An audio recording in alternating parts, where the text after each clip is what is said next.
ओम शांति। दिनांक 11 जुलाई सन 1971।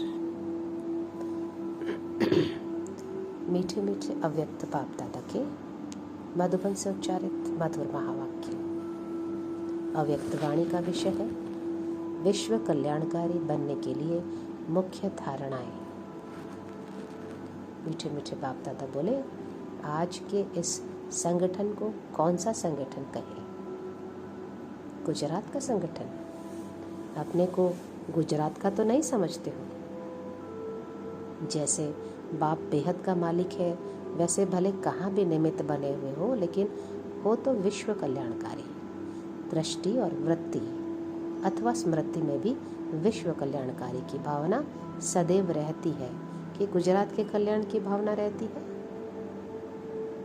गुजरात में रहते लक्ष्य तो विश्व का रहता है ना। बेहद के सर्विस में होना, यह तो निमित्त ड्यूटी दी हुई है, वह निमित्त बन करके बजा रहे हो, लेकिन नशा क्या रहता है? वर्णन तो यही करते हो ना, हम विश्व कल्याणकारी हैं, विश्व का परिवर्तन करना है। जो भी सर्विस करते हो वह सर्विस के साधन बनाते हो, उसमें भी शब्द तो विश्व का लिखते हो ना।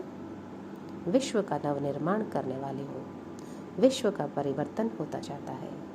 आवाज़ एक जगह किया जाता है, लेकिन फैलता तो चारों ओर है ना। भले निमित्त एक स्थान पर आवाज़ बुलंद करते हो, लेकिन फैलता तो चारों ओर है ना। तो विश्व कल्याणकारी बनने के लिए मुख्य 2 धारणाएं आवश्यक है, जिससे हद में रहते भी बेहद का कल्याणकारी बन सकते हो। बाप दादा बोले, अगर वह धारणा न रहे तो उनका आवाज़, उनकी दृष्टि बेहद विश्व के तरफ नहीं पहुंच सकती। विश्व कल्याणकारी बनने के लिए 2 धारणाएं कौन सी है? आप किन 2 धारणाओं के आधार पर विश्व के कल्याण का कर्तव्य कर रही हो? बाप दादा बोले, विश्व कल्याण की जो शुभ भावना है उसका प्रत्यक्ष फल तो जरूर मिलता है। भावना का फल तो भक्ति मार्ग में भी मिलता है, लेकिन वह अल्पकाल, यहाँ है सदाकाल। उस प्रत्यक्ष फल की प्राप्ति के लिए मुख्य 2 धारणाएं कौन सी है? बिगर धारणा के तो अपनी व सर्विस की उन्नति नहीं हो सकती। वह कर रहे हो और करनी ही है। करेंगे यह शब्द भी नहीं, करना ही है। मुख्य 2 धारणाएं हैं, ईश्वरीय रुहाब और साथ में रहम। अगर रुहाब और रहम दोनों ही साथ साथ में है और समान है, तो दोनों गुणों की समानता से रूहानियत की स्टेज बन जाती। इसको ही रूहानियत व रूहानी स्थिति कहा जाता है। रुहाब भी पूरा हो और रहम भी पूरा हो।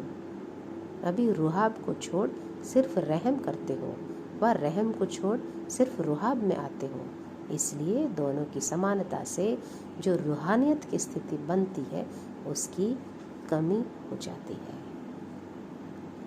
बाप दादा बोले, इसलिए सदैव जो कोई भी कर्तव्य करते हो व मुख से शब्द वर्णन करते हो, तो पहले चेक करो कि रहम और रुहाब दोनों समान रूप में है। दोनों को समान करने से एक तो अपना स्वमान स्वयं रख सकेंगे, दूसरा सर्व आत्माओं से भी स्वमान की प्राप्ति होगी। स्वमान को छोड़ मान की इच्छा रखने से सफलता नहीं हो पाती है। मान की इच्छा को छोड़ स्वमान में टिक जाओ तो मान परछाई के समान आपकी पिछाड़ी में आएगा। जैसे भक्त अपने देवताओं व देवियों के पीछे अंधश्रद्धावश भी कितने भाग दौड़ करते हैं, वैसे चैतन्य स्वरूप में स्वमान में स्थित हुई आत्माओं के पीछे सर्व आत्माएं मान देने के लिए आएंगी, दौड़ेंगी। भक्तों की भागदौड़ देखी है? आप लोगों के यादगार जड़ चित्र हैं, उनमें भी चित्रकार मुख्य यही धारणा भरते हैं। एक तरफ शक्तियों का रुहाब भी फुल फोर्स में दिखाते हैं और साथ साथ रहम का भी दिखाते हैं। एक ही चित्र में दोनों ही भाव प्रकट करते हैं ना।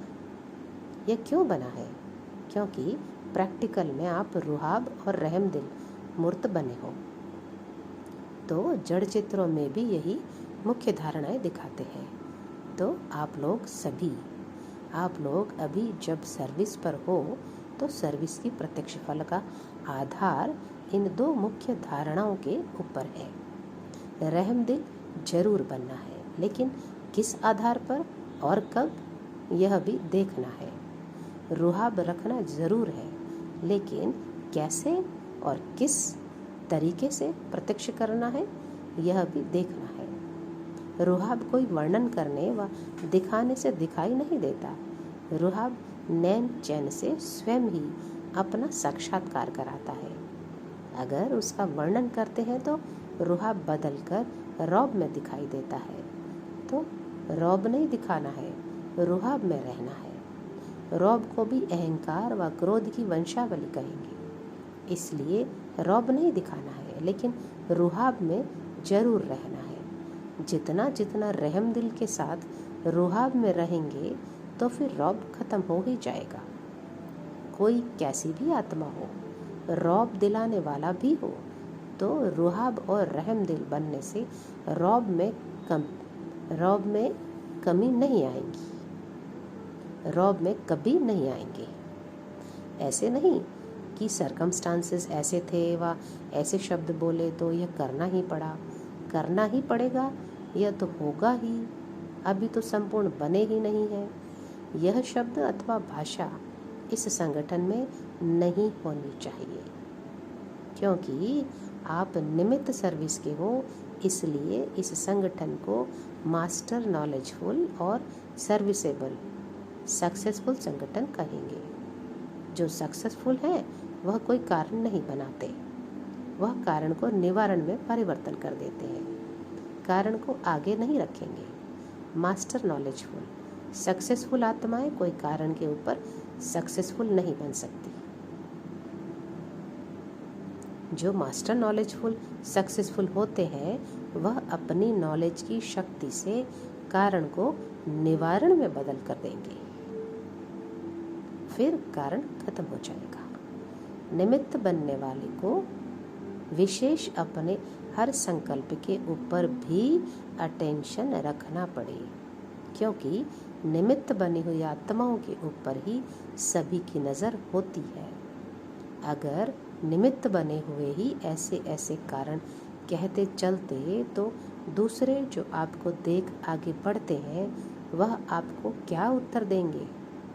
इस कारण से हम आ नहीं सकते, चल नहीं सकते। जब स्वयं ही कारण बताने वाले हैं तो दूसरे के कारण को निवारण कैसे करेंगे? क्योंकि लोग सभी जानने वाले हो गए हैं। जैसे यहाँ दिन प्रतिदिन नॉलेजफुल बनते जाते हो, वैसे ही दुनिया के लोग भी विज्ञान की शक्ति से, विज्ञान की रीति से नॉलेजफुल होते जाते हैं। वह आप लोगों के संकल्पों को भी मस्तक से, नयनों से, चेहरे से चेक कर लेते हैं। जैसे यहाँ ज्ञान की शक्ति बढ़ती जाती है, वहाँ भी विज्ञान की शक्ति कम नहीं है, दोनों का फोर्स है। अगर निमित्त बनने वालों में कोई कमी है तो वह छिप नहीं सकते, इसलिए तुम निमित्त बनी हुई आत्माओं को इतना ही विशेष अपने संकल्प, वाणी और कर्म के ऊपर अटेंशन रखना पड़े। अगर अटेंशन नहीं होता है तो आप लोगों के चेहरे में ही रेखाएं टेंशन की दिखाई पड़ती है। जैसे रेखाओं से लोग जान लेते हैं कि यह क्या क्या अपना भाग्य बना सकते हैं, तो अगर अटेंशन कम रहता है तो चेहरे पर टेंशन की रेखाएं दिखाई पड़ती है।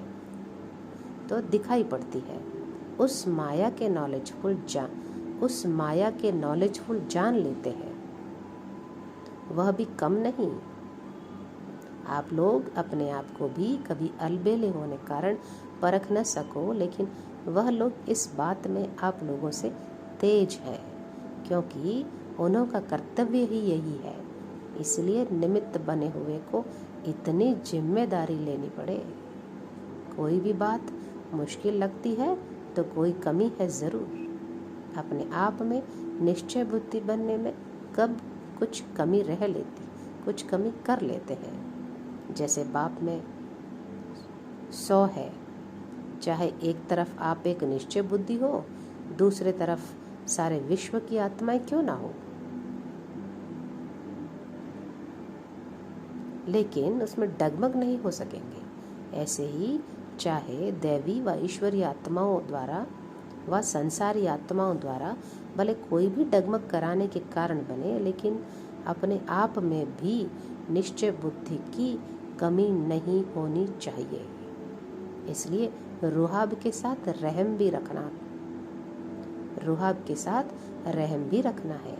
अकेला रुहाब नहीं, रहम भी हो, निश्चय बुद्धि हो। कल्याण की भावना रखने से दृष्टि और वृत्ति दोनों ही बदल जाते हैं। कैसा भी कोई क्रोधी आदमी सामना करने वाला व कोई इंसल्ट करने वाला, गाली देने वाला हो, लेकिन जब कल्याण की भावना हर आत्मा प्रति रहती है तो रौब बदलकर रहम हो जाएगा। फिर रिजल्ट क्या होगी, उसको हिला सकेंगे? वह शुभ कल्याण की भावना उसके संस्कारों को परिवर्तन करने का फल दिखाएगी। यह जरूर होता है।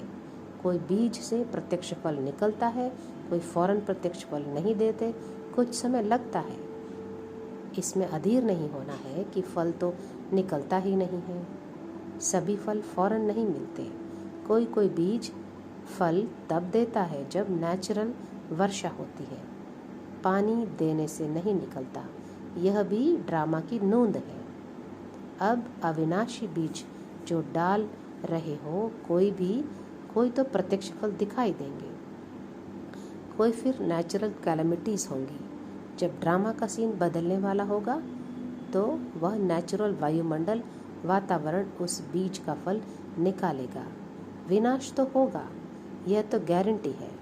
जब बीज ही अविनाशी है तो फल न निकले, यह तो हो नहीं सकता।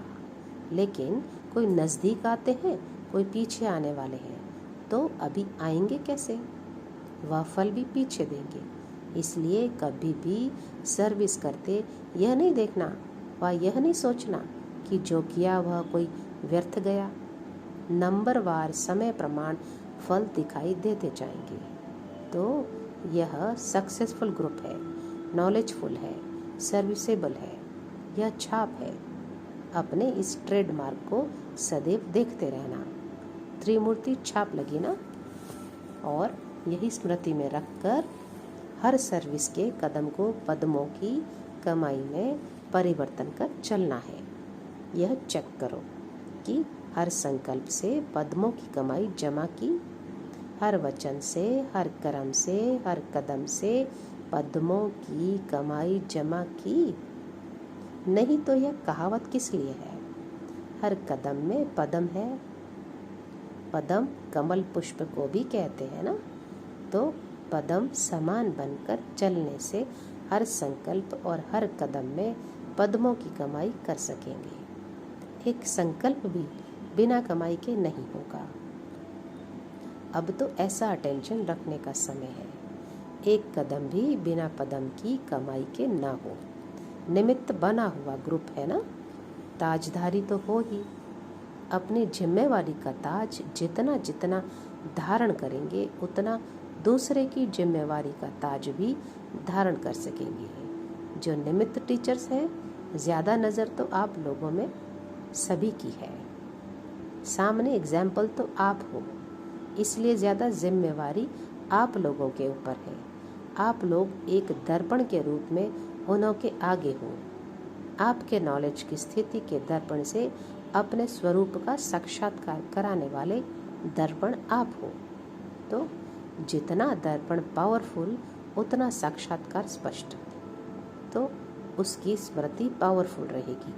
तो ऐसा दर्पण हर एक हो, जो सामने कोई आवे तो अपना साक्षात्कार ऐसा स्पष्ट करे जो वह स्मृति उसको कभी न भूले। जैसे अपने देह का साक्षात्कार होने बाद भूलते हो, जब देह अविनाशी स्मृति में रहती है तो यह भी ऐसा साक्षात्कार कराओ जो वह स्मृति कभी भूले नहीं। पावरफुल दर्पण बनने के लिए मुख्य धारणा कौन सी है? बाप दादा बोले, जितना जितना स्वयं अर्पणमय होगा उतना ही दर्पण पावरफुल होगा। ऐसे तो अर्पणमय हो, लेकिन जो संकल्प भी करते हो, कदम उठाते हो, वह पहले बाप के आगे अर्पण करो। जैसे भोग लगाते हो तो बाप के आगे अर्पण करते हो ना, उसमें शक्ति भर जाती है। तो यह भी ऐसे हर संकल्प, हर कदम बाप को अर्पण करो। जो किया, जो सोचा, बाप की याद, अर्थात बाप के कर्तव्य की याद। जितना अर्पणमय के संस्कार उतना पावरफुल दर्पण। हर संकल्प निमित्त बनकर करेंगे, तो निमित्त बनना अर्थात अर्पण। नम्र चित्त जो होते हैं वह झुकते हैं। जितना संस्कारों में, संकल्पों में झुकेंगे, उतना विश्व आपके आगे झुकेगी। झुकना अर्थात झुकाना, संस्कार में भी झुकना। यह संकल्प भी ना हो दूसरे हमारे आगे भी तो कुछ झुके। हम झुकेंगे तो सभी झुकेंगे। सच्चे सेवाधारी होते हैं वह जब सभी के आगे झुकेंगे तब तो सेवा करेंगे। छोटे भी और प्यारे होते हैं, इसलिए अपने को सिकिलधे समझो। सर्व के स्नेही हो। बड़ों को तो फिर भी कहेंगे, छोटे तो छूट जाते हैं, लेकिन अपने में कोई कमी नहीं रखना। सभी के आगे जाने का लक्ष्य जरूर रखना है। आगे बढ़ते हुए भी आगे बढ़ाने वालों का रिगार्ड नहीं छोड़ना है। बढ़ाने वालों का रिगार्ड रखेंगे तब वह आपका रिगार्ड रखेंगे। आपको देख अन्य करेंगे। हैंड्स अर्थात विशाल बुद्धि, वे सभी तरफ देखते हैं कि नुकसान किस में है, लाभ किस में है। सभी विशाल बुद्धि, त्रिनेत्री, त्रिकालदर्शी हो। कोई भी कर्म देखकर पीछे करो। फिर यह कभी नहीं कहेंगे कि न मालूम कैसे यह हो गया। जब चेकिंग कम होती है तब हो जाता। त्रिकालदर्शी के यह शब्द नहीं है कि चाहते तो नहीं थे लेकिन हो गया। मास्टर सर्वशक्तिमान चाहे और वह न कर सके, हो सकता है। अब यह भाषा खत्म करो। शक्तियाँ हो ना, शक्तियों का कर्म और संकल्प समान होता है। संकल्प एक और कर्म दूसरे, तो यह शक्ति की कमी है। अच्छा, ओम शांति।